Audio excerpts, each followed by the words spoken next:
আসসালামু আলাইকুম, কেমন আছেন আপনারা সবাই? আলহামদুলিল্লাহ আমি ভালো আছি। আজ পবিত্র মাহে রমজানের প্রথম দিন, সবাইকে পবিত্র মাহে রমজানের শুভেচ্ছা।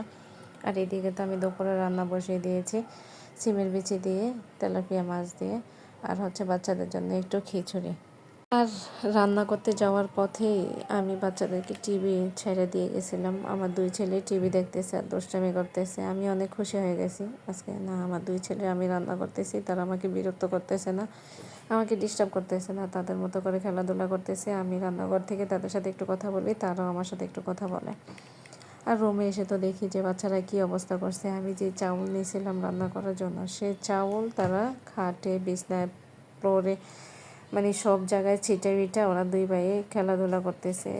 নিচে থেকে উঠিয়ে এক ভাই আরেক ভাইয়ের মাথায় ঢালতে আছে।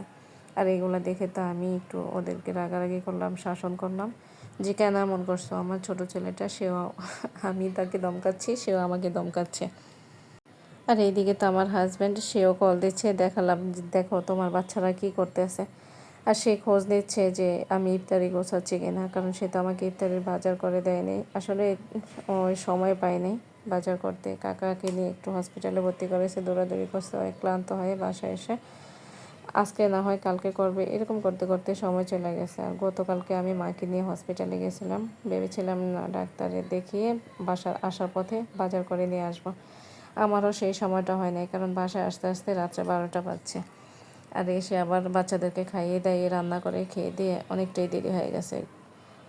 এদিকে তো ইমাম বলতেছে যে যেহেতু ঘরে কিছু গোছানো নয়, তাহলে বাইরে থেকে কিছু নিয়ে আসা বাচ্চাদেরকে দেওয়া। বাচ্চারা আজকে প্রথম রোজা, কিছু তো খাবে, কিছু গোছাতে হবে, তো না খাইলেও তোদের সামনে দিতে হবে। আসলে বাচ্চাদেরকে কেয়ার করার মতন বাবা মা ছাড়া আর বাচ্চাদেরকে কেয়ার করার মতো কেউ নেই। তাই যতই আপন হোক, বাচ্চাদের বাবা মা ছাড়া আর আপন কেউ নেই। ভালো